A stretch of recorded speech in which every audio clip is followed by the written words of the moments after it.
Assalamualaikum. Waalaikumsalam. Silakan masuk. Iya, permisi Bu. Maaf Bu, dengan Ibu siapa? Ibu Kevinia. Oh, perkenalkan Bu, saya Desti Lara dari Poltekkes Kemenkes Pangkal Pinang. Saya jurusan keperawatan. Di sini saya akan menjelaskan tentang perawatan Ibu nifas kepada Ibu. Ya, silakan. Masa nifas itu masa pulihnya kembali, mulai dari masa persalinan hingga sampai alat kandungan kembali seperti sebelum. Kebutuhan ibu saat nifas itu ada kebersihan diri, istirahat, BAK dan BAB. Nah, di sini kebersihan diri itu misalkan ganti baju setiap hari, membersihkan arah genital dari depan ke belakang, terus menjaga payudara ibu setiap hari, jadi bersih dan tetap kering. Lalu kalau istirahat itu tidur siang kurang dari 1 sampai 2 jam, terus kalau malam 8 jam. Lalu kalau kurang tidur itu akan mengurangi ASI. Kalau BAB atau BK itu 6 sampai 7 setelah melahirkan, harus ada buang air kecil dan buang air besarnya setiap hari. Lalu kemudian ada tujuan perawatannya, perawatan ibu nifas itu yaitu untuk mempercepat pemulihan kembali alat-alat kandungan seperti semula, terus menjaga kesehatan ibu dan bayinya juga tidak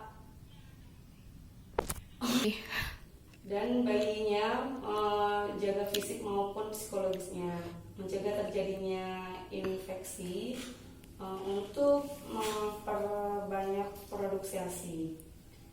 Lalu kemudian ada penyulit saat nifas, ada infeksi nifas dan perdarahan. Apakah ibu sudah mengerti? Jika ibu belum mengerti, ibu bisa lihat di brosur ini.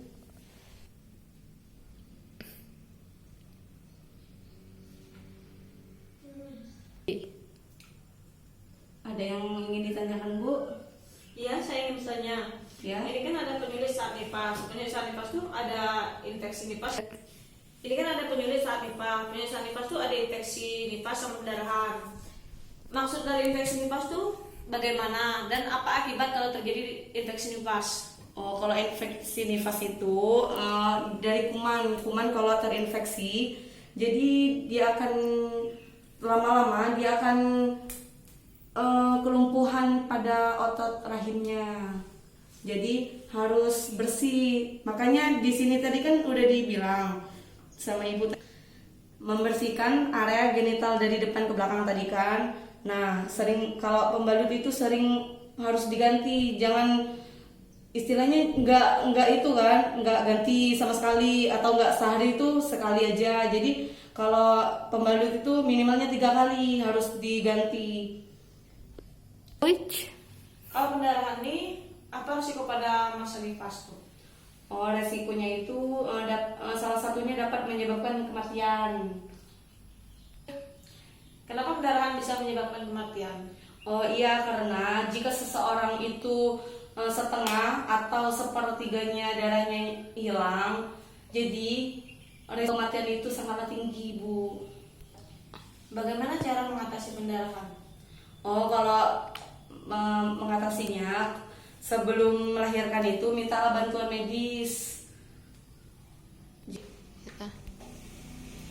Jika ibu mengalami anemia. Apa ini? Ini saya mau bertanya, kan kebanyakan kalau orang melahirkan tuh mengalami rusak robek pada kemaluannya. Terus bagaimana cara perawatan luka tersebut?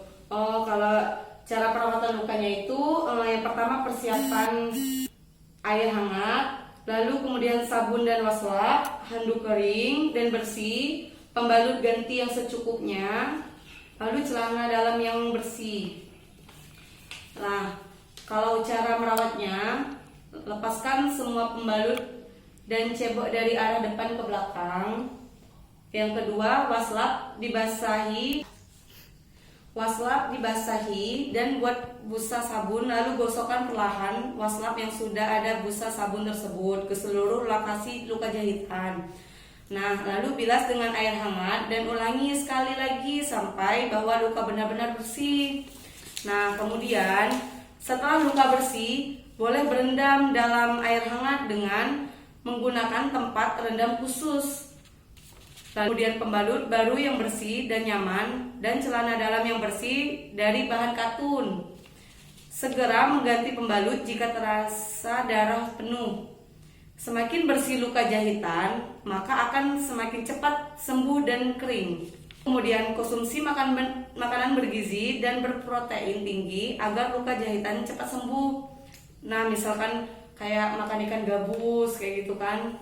Lalu kemudian luka tidak perlu dikompres, obat antiseptik cair tanpa seizin dokter atau bidan. Terus pada kapan luka perawatan produk tersebut dilakukan? Oh, kalau waktunya itu saat mandi bisa, atau enggak setelah buang air besar atau buang air kecil. Seperti itu. Saya mau bertanya lagi, boleh? Oh iya, boleh, silakan. Ini kan tujuan perawatan nifas itu salah satu untuk memperbanyak produksi ASI. Yang saya pertanyakan tuh, bagaimana cara memperbanyak produksi ASI? Oh, kalau memperbanyak produksi ASI itu banyak mengkonsumsi makanan yang misalnya sayur-sayuran hijau dan buah-buahan. Nah, seperti daun katu. Nah, jangan mengkonsumsi makanan yang terlalu pedas atau pedas ya.